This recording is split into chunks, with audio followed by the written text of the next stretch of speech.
Hi welcome to the Indian fire brand TV. చిరంజీవికి age అయినా కూడా చాలా ఇమేజ్ ఉంది అనడానికి డెఫినెట్గా we have many reasons. So is slowly nearing some 70 అయినా కూడా అతను ఆ గ్లామర్ మెయింటైన్ చేయడం, అతను టైమింగ్ ఆఫ్ యాక్షన్ చాలా కాలం తర్వాత కామెడీ టైమింగ్ తెలిసిన మంచి నటుడి కింద మన ఎంబీబీఎస్ అనే సినిమాలో చూసాం. అంతకుముందు జంధ్యాల గారి చంటి అబ్బాయి సినిమా చూసాం. అక్కడక్కడ తెలోక్తిగా చమత్కారంగా మాట్లాడే చాలా సినిమాలు చూసాం. అదే గుణశేఖర్ సినిమాలో కూడా కోల్కతాలో అతను కామెడీగా మాట్లాడడం, ఇవన్నీ కూడా మనిషి అపీరెన్స్ చూడడానికి చాలా ఏజ్ ఉన్నట్టుగా అనిపిస్తుంది. Because you cannot hide the age. So what ever it is, అవన్నీ కూడా కామెడీగా మలుచుకుంటే చాలా బాగుంటుందని ఒక ప్రొడక్షన్ వెళ్ళి అతన్ని ఇప్పుడు మజాకా అనే సినిమా రిలీజ్ అయింది. ఆ చోటకా నాయుడు వాళ్ళ మేనల్డ్ and also Rao Ramesh act చేసింది. ఇద్దరికి సంబంధించిన ఒక లవ్ స్టోరీ కింద తీసి చాలా ఆద్యంతం చాలా బాగున్నట్టుగా ఉంది యాక్చువల్గాను. ఇది చిరంజీవి గారు చేయకపోతే చేస్తే బాగుండేది కాదు, చేయకుండా ఉంటుంటేనే బాగుంటుందని ఆడెవడో చెప్పాడు. స్టూపిడ్ ఫిల్, ఆడికి ఏం తెలుసు, ఆడికి సినిమా గురించి తెలియదు. ఆ వీడియో చేసిన వాడికి ఈ సినిమా చేస్తుంటే Chiranjeevi it would have been a biggest blockbuster. ఎందుకంటే తన మేనల్డ్ ఎవరో కలిసి చేయాలని అనుకున్నట్టు ప్రాజెక్టు. కొంతకాలం ఆయన ఆలోచించి నా ఇమేజ్ దెబ్బతింటుందేమో అన్నాడు. చాలా జోక్ ఇది. నీ ఇమేజ్ చాలా ఉంటుంది, ఎలా ఎందుకు దెబ్బతింటుంది? 70 ఏళ్ళు వచ్చినా కూడా నువ్వు 25 ఏళ్ళ కుర్రోళ్ళగా మీ అబ్బాయిలాగా యాక్ట్ చేయలేవు కదా. అంచేత ఆ ఫ్యాక్ట్ ఒప్పుకుని అట్లీస్ట్ నేను ఈ చిత్రంలో ఈ సినిమాలో 50 ఏళ్ళ చూపించి ఆ 50 ఏళ్ళ అతనికి ఒక 20 ఏళ్ళ కుర్రోడు ఉన్నాడు, వాళ్ళిద్దరు లవ్ స్టోరీ జరగాలని కథ విన్నాను నేను యాక్చువల్గా రివ్యూ చెప్పను కాబట్టి ఒక అతను పూర్తిగా చెప్పేశాడు, మొత్తం చెప్పేశాడు. ఇంక సినిమాకి వెళ్ళక్కర్లేదు. ఒక తండ్రి కొడుకులు ఉంటారు, కొడుకు వచ్చి ఒక అమ్మాయిని ప్రేమిస్తే అమ్మాయిని ప్రేమించి అది కూడా చాలా పేలవంగా ఉందని చెప్తున్నాడు అతను.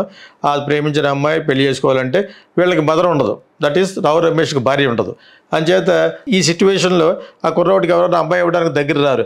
ఇట్లా ఏ ఆడదు లేదు, ఆడదానే ఇది లేకుండా మీ ఇంటికి ఎలాగిస్తాం, ముందు మీరు పెళ్లి చేసుకోండి అంటారట. ఏదో సినిమాటిక్గా ఉన్నా కూడా okay now I start searching for a girl అని ఓ పక్కన తండ్రి ఓ పక్కన కొడుకు కూడా ఆ లవ్ ట్రాక్ అలా పెడుతూ ఇద్దరికే ఒక పాట, ఇటువంటి చాలా సినిమాలు వచ్చినాయి. కానీ but this gives Rao Ramesh is a very good actor కాబట్టి ఆ అబ్బాయి కూడా బాగానే చేశాడు. ఇది చిరంజీవిని ఊహించుకుంటే చిరంజీవి దగ్గరికి వెళ్ళిందట ఈ ప్రాజెక్టు. నేను చాలా హ్యాపీ ఫీల్ అయ్యాను యాక్చువల్గా. చేసుంటుంటే ఇప్పుడు ఈ సినిమా కూడా ఒక 15 రెట్లు 20 రెట్లు హిట్ అయిపోయి ఉండేది. చిరంజీవి కూడా రావు రమేష్ కంటే మంచి టైమింగ్ ఉన్న ఆర్టిస్ట్ నా అభిప్రాయం అది యాక్చువల్గా.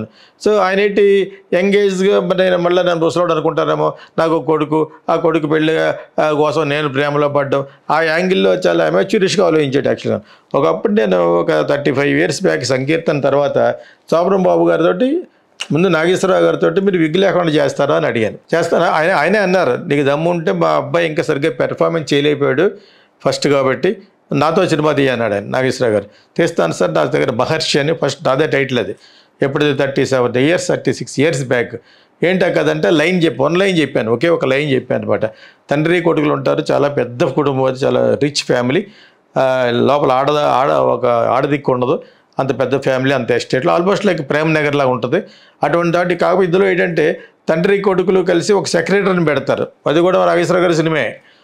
దేవుడి దేశం మనుషులు, దట్ ఈస్ మనుషులు కాదు, 12 కాపురం, ఇవన్నీ మనసులో పెట్టుకుని ఈ జోనర్ జనాలకు ఇష్టం కాబట్టి ఒక డిఫరెంట్గా తీద్దామని చెప్పేసి తండ్రి కొడుకులు కొడుకుకి హెల్ప్ చేయడం కోసం తాగుబోతూ ఉంటే నాగేశ్వరరావు గారు లాగా, అది కమల్ హాసన్ క్యారెక్టర్.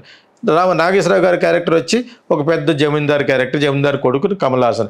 ఎవరూ లేక ఇంట్లో ఆడదాన్ని దిక్కు లేక ఒక సెక్రటరీని పెడతారు, అదే వాణిశ్రీ క్యారెక్టర్. సెక్రటరీ అనే సినిమా ఉంది, ప్రేమనగర్లో అన్నింటిలోనే రిపీట్ చేశారు అమ్మాయిని.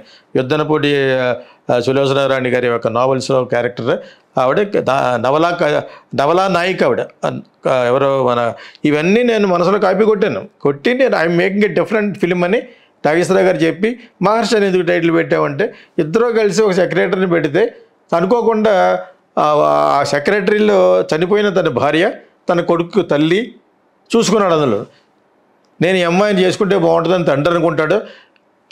ఈమె వల్ల నా అలవాట్లు కూడా మానుకున్నాను, ఒక మనిషిని అయ్యానని కొడుకు కమల్ హాసన్ తను కూడా ప్రేమిస్తాడు. సో ఈ అమ్మాయికి తెలిసి ఇద్దరు ప్రేమిస్తున్నారని ఫైనల్గా ఒకళ్ళు త్యాగం చేస్తారు. ఆ త్యాగమూర్తే మహర్షి అన్నాను, చాలా చాలా బాగుంది, నేను చేస్తాను, విగ్ లేకుండా చేస్తాను అన్నారు నాగేశ్వరరావు గారు యాక్చువల్గా. తర్వాత నాకు సంకీర్తన కొంచెం ఫైనాన్షియల్గా యావరేజ్ అవ్వటం, నేను మళ్ళీ ఒక డిఫరెంట్ ఫిల్మ్కి వెళ్ళిపోయాను, బికాజ్ విశ్వనాథ్ గారిలా తీయకూడదని. సరే ఈ తర్వాత చేద్దాంలే అని చెప్పేసి అనుకున్నప్పటికీ ఈలోగా సీతారామయ్య గారు మనవరాలని క్రాంతి కుమార్ గారు తీశారు వితౌట్ విగ్.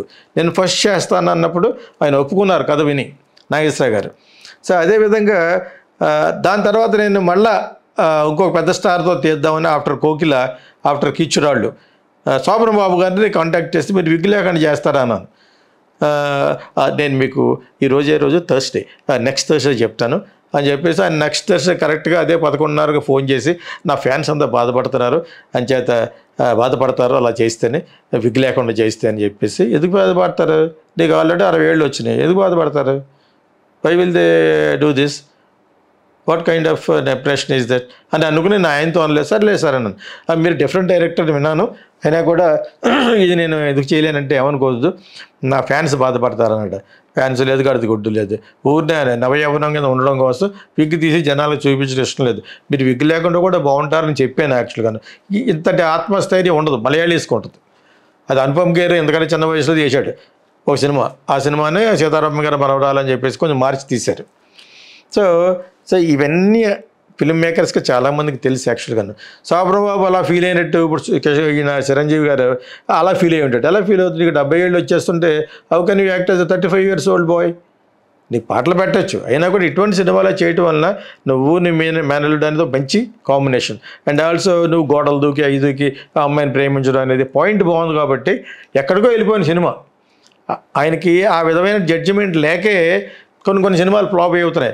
ఆడతల మఫ్లర్ చూపించి ఇలా బిల్డప్లు కాళ్ళు గీళ్ళు చూసి ఆచార్య దొబ్బింది సినిమా, ఆచార్య సినిమా. అవి ఎవరికి కావాలి, ఈ బిల్డప్లు ఎవరికి కావాలి అని చిన్నప్పుడు చూస్తారు నేను. అందులోనే మిమ్మల్ని చూడరు. ఇప్పుడు రామ్ చరణ్ ఒకటి వచ్చేసాడు కాబట్టి రామ్ చరణ్ ఫాదరే అంటారు. మన ఎవడో క్రికెట్ స్టేడియంలో ఎక్కడికి వెళ్ళినప్పుడు ఎవరో ఐ డోంట్ నో హిమ్ అని ఎవడో కానీ ఆడెవడో క్రికెట్ కామెంటేటర్ ఎవడో రామ్ చరణ్ అని ఆడ సరిపోయిందా. అంచేత ఇది మన ఇంప్రెషన్ కాబట్టి ఈ వుడ్ హవ్ యాక్సెప్టెడ్. ఇవన్నీ ఎందుకు చెప్తున్నానంటే చిరంజీవి కానీ యాక్సెప్ట్ చేసి ఉంటే ఈ సినిమా బంపర్ హిట్ అయిపోయి ఉండేది. ఆడెవడో తెలియకుండా మెహర్బానీ కోసం అతను యాక్ట్ చేయకుండా ఉంటే మంచిదని పెట్టాడు. ఏంటి తెలుసు నీకు బొంగు, అరివే సినిమా మ్యాన్, అరివే ప్రొడిక్షన్ చేయగల ఒక దబ్బున్న సినిమా టెక్నికల్ వాల్యూస్ కథాబలం తెలిసిన కూడా నువ్వు కాదు. ఏదో కవర్లు చెప్పకండి. మీలాంటి వాళ్ళు అటువంటి పెట్టడం వల్లే చిరంజీవి 80 సంవత్సరాలు వచ్చినా కూడా నేను ఇంకా 40 సంవత్సరాలుగా యాక్ట్ చేస్తాను అంటాడు. అలా అన్నంతకాలం ఇంక మంచి సినిమాలు రావు. ఇప్పుడు రేపొద్దు నెక్స్ట్ సినిమాలో నువ్వు మామూలుగా పాటలు పాడుతూ అంతకుముందు వేసిన వేషాల్లాగా వేస్తే అట్టర్ ఫ్లాప్ అవుతాయి సినిమాలు, ఇంకా ఒప్పుకోరు. బికాజ్ ప్రజలకి ఈ సినిమా గోయర్స్కి రామ్ చరణ్ ఫాదర్గానే తెలుసు. ఇప్పుడు ఉన్న జనరేషన్ 20-25 years కుర్రోళ్ళు ఎక్కువ ఉంటారు. మీ సినిమాలు చూసేవాళ్ళు ఎవరు ఉంటారు, 60 సంవత్సరాలు 50 సంవత్సరాలు ఉన్న వాళ్ళు ఉంటారు. వాళ్ళ బిల్లుగా గంటుకుంటూ సినిమాకి వస్తారు, రాకపోరు. So this is what happening. So Chiranjeevi garu చేసి ఉంటే చాలా బాగుండేదని నేను ఫీల్ అయ్యాను కథ విన్న తర్వాత. నేను చూడలేదు సినిమా, నేను రివ్యూ చెప్పను, ఆల్రెడీ 2-3 days అయింది కాబట్టి చెప్తున్నాను యాక్చువల్గా మా ఛానల్లో.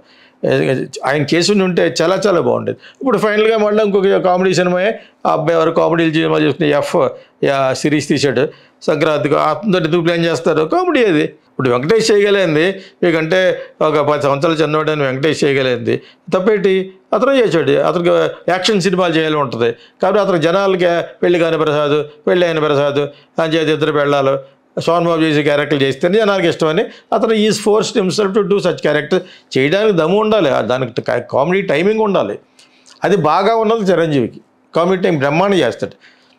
అదేదో చూడాలని అందులో ఆ కామెడీ టైమింగ్ ఎంత బాగుంటుందంటే ఆ కాశీలో కొన్ని సీన్లు ఉంటాయి, చాలా చాలా బాగుంటుంది. అయినా కూడా అతను మోర్ దెన్ 50 or 60 years లాగే కనపడతాడు ఆ బాంబులు షర్ట్లో వేసి. అంత పెద్ద గ్లామర్గా ఉండడు యాక్చువల్ గారు. But still people like him because Chiranjeevi అని మార్క్ అవుట్ ఉంటుంది. అతనికి కొన్ని ఇమేజ్ ఎక్కడికి పోదు, ఇప్పుడు పోదు. కాకపోతే సూటబుల్గా ఉండేది క్యారెక్టర్, కామెడీ కాబట్టి. కామెడీలో చాలా సినిమాటిక్ లైసెన్స్ తీసుకోవచ్చు. So this an advice for Chiranjeevi గారు. అదే తప్పితే ఆయన చేసి ఉంటే ఒక పెద్ద బ్లాక్ బస్టర్ ఉండేది మనకు తెలుగు సినిమా పరిశ్రమకి. It should have been a feather in the cap. All film lovers, here comes Geeta Krishna International Film School. Ever seen Kokila, Sankirthana and Kichurallu? Meet Geeta Krishna, the genius behind these iconic films. At Geeta Krishna International Film School, We are passionate about nurturing aspiring filmmakers. Whether you're into acting, writing, directing, producing, ad filmmaking, anchoring, dubbing or voice-over, Geeta Krishna is committed to helping you excel. Need guidance? Want to perfect your craft? He's here to support your creative growth. Join our institute and let's shape the future of cinema together.